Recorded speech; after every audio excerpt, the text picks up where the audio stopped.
In this second video, we continue our discussion of the post-war challenges faced by Fiji after 1945. And in this one, we'll think about some of the new migrants that arrived in Fiji at this time. There are two particular groups that I want to talk about, and they inhabit two particular islands in the north of Fiji. One island is known as Rambi, and the other as Kiowa. And you can see those two red arrows pointing to them to the east coast of Vanuatu in the north. In 1945, Banabans from Ocean Island were relocated to Rambi Island.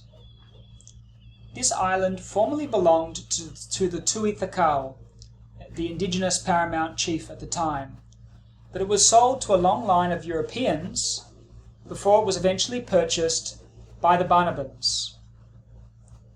Who are the Banabans? They are a distinct ethnic group who occupy the island of Banaba, which today is in the Kiribati Islands. At the time of British colonial rule in 1945, it was part of what was known as the Gilbert and Ellice Islands. Banaba was referred to as Ocean Island by Europeans, and its value to the British lied in the composition of its soil, which consisted of a material known as phosphate. Phosphate was extremely useful as a fertilizer for farms, particularly in Australia, and so the island was heavily mined by British and Australian-owned companies that sought to use and export the phosphate for their own purposes. Although they argued that the islanders were compensated for this mining, extensive, uncontrolled and unsupervised mining over decades destroyed the island almost completely, so that it was largely uninhabitable. And the people that once lived there were forced to migrate elsewhere in order to live. The British had been aware of the island of Rambi as a suitable place for their relocation. And so they made an agreement to migrate a group of Banabans there in 1945, where they would be considered part of the Fiji Islands. Much later, the Rambi Island community would develop and grow, while Banaba Island would be incorporated as part of the Republic of Kiribati, although there was a unique arrangement in which one representative from Rambi continues to have a seat in the Kiribati government. The other curious case is in 1947, when a group of people from Vaitupu in Tuvalu arrived in Kiowa. The Vaitupuans had purchased the island, and today they are known as Fijians. Tuvalu formed part of the Gilbert and Ellice Islands colony and was administered by the High Commissioner for the Western Pacific through the office of a resident commissioner based in Ocean Island, and after World War II it moved to Tarawa. The 9 islands which today make up Tuvalu have no common name until Europeans first visited. They were previously known as the Ellice Islands. At independence in 1975, the country changed its name to Tuvalu, signifying the 8 islands of which it comprises. The readings this week will focus specifically on these two migrant communities, how they are similar, but also how they have evolved to be quite different as well. These are not the only migrants from smaller neighbouring atolls that came to Fiji, but they're the two that we will focus on in the readings this week. Other examples include people from Wallis and Futuna, who were brought by the Catholic Church to build churches, including the Sacred Heart Cathedral in downtown Suva. Their descendants in the 1880s were given land, and some of them continue to live on Catholic land in Villa Marie, Mead Road and Tamavua. Some Tokelauans also came to Fiji, along with Samoans and other Pacific Islanders. Many found work in the Colonial Sugar Refinery Company, but also in government departments such as the St. Giles Asylum, now known today as a mental institution. So we see a long history of migration within the Pacific, including places like Fiji. For this lecture, I'm just glossing very briefly over the examples of Kio and Rambi, because I want you to delve deeply into the work of Teresia Tewa, a well-known Fijian and Banaban historian, who's written specifically about the historical and political arrangements which shape these islands. But you can also find a lot of tourism and memorabilia published as early as the 1960s, which highlighted the distinct cultural attributes of the Kio and Rambi Islanders, who over time have adapted both Fijian customs as well as preserving some of their own specific languages and traditions. In the post-World War II period, we also see a growing trend of urbanization, where people are moving from rural areas into growing urban populations, such as towns and cities, attracted by the prospects of better work or also improved education. Urbanization would come to be a key concern of Indigenous anthropologists in Fiji, as well as government officials who were deciding what policies to create to govern these new urban spaces. Today, the majority of Fiji's population live in urban spaces rather than rural ones, and so it's a considerable concern for policymakers as they come to terms with the issues of informal settlements and some of the associated challenges or problems with unpredictable or unregulated growth and migration. My own recent book, Suva Stories, examines some of these debates within a historical context, and you can access that book free online to read. The last question that we'll deal with in this lecture considers some further political unrest that continued to shape Fiji's government in the post-World War II period. There are two in particular that I wanted to emphasise, that being the 1959 oil workers' strike and the 1960 sugar strike. Why am I highlighting these two examples? Well, any attempts in the past by Fijians and Indo-Fijians to work together in trade unions had been discouraged by chiefs as well as the colonial establishment. But in December 1959, the oil workers of Suva, who were organised by the Wholesale and Retail Workers' General Union, went on strike when the oil companies refused to raise wages. Tensions rose as the government moved to maintain petrol supplies, especially for taxis and buses, and some union members actually threatened workers, especially bus drivers, who were less than enthusiastic about the strike action.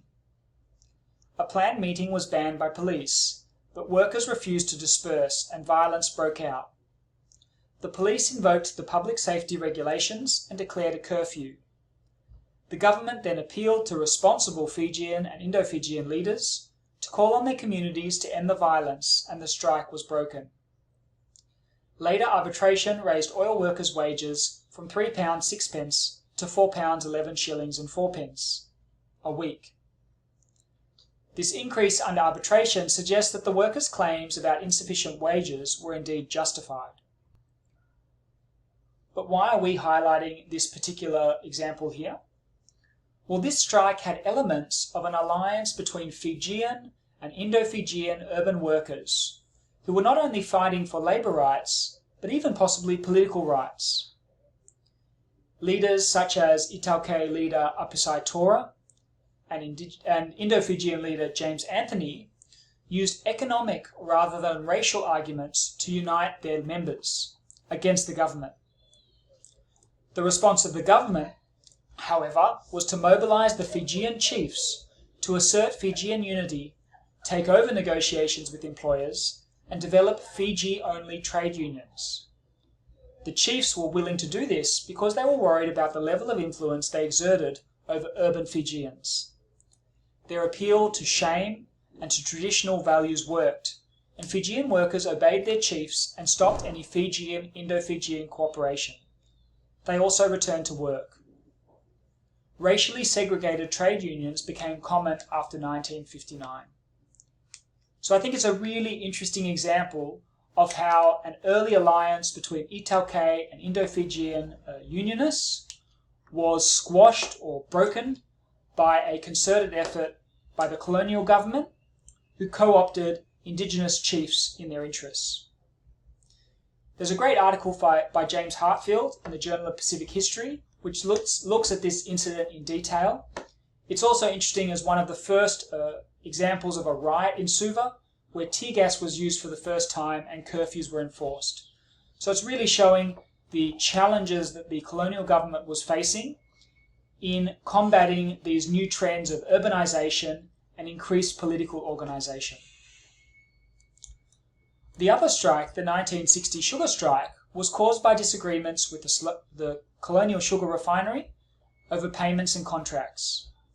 New contracts were offered to farmers from late 1959, but they gave them less control over how much sugar they could sell to the company, and changed the formula concerning the share of profits returned to farmers.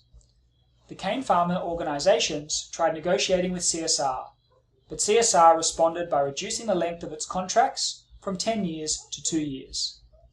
The farmers stopped cutting cane. However, the striking cane farmer organisations began to drift apart, again on racial and regional lines, and eventually most accepted the offer of a commission of inquiry under Sir Malcolm Eve. Again, the government called out the army to maintain order, and this was assumed by most farmers to mean that the government backed the CSR in the dispute, even though the government denied this. CSR convinced the commission that it should have higher profits or it would abandon the colony, and it was granted what it wanted. The idea of cooperative mills was rejected, maintaining a CSR monopoly, and CSR's share of the profits increased. In general, the strike cemented Fijian-European alliances against Indo-Fijians, who were portrayed as demanding more than the economy could bear. And this would be important in discussions in the 1960s, leading up to independence. One final key event in the 1950s was when Ratu Sukuna died, en route to England in 1958. His casket was paraded through Suva town. Stephen Rutuva, a recent sociologist, described Sukuna's meteoric rise through the ranks of the colonial service. It was arguably some of his most important achievements were in the 1940s, cementing the Native Lands Trust Act of 1940, which created the Native Land Trust Board to open Indigenous land for economic development, and also the Fijian Affairs Act of 1944, which restored multi-tiered provincial administration with the Great Council of Chiefs and the Fijian Affairs Board at the top. Sukuna had secured the position of chiefs at the top of Indigenous Fijian society for the near future. So with that, we will conclude our lecture here, and in the tutorial we'll discuss the two readings, one by Teresia Tewa, comparing the islands of Rambi and Kioa, which she describes as peripheral minority communities, and one by Ratu Jone Mandraiwiwi, an Indigenous Fijian chief who made some fairly critical assessments of Fijian society at the time. And we're going to explore some of these ideas in the context of the 1950s and 60s. Please look at these questions and quotes in preparation for our discussion. If you're interested in further reading, you can also look at the HY302 print coursebook Unit 7, which contains an Oscar Spate report of 1959.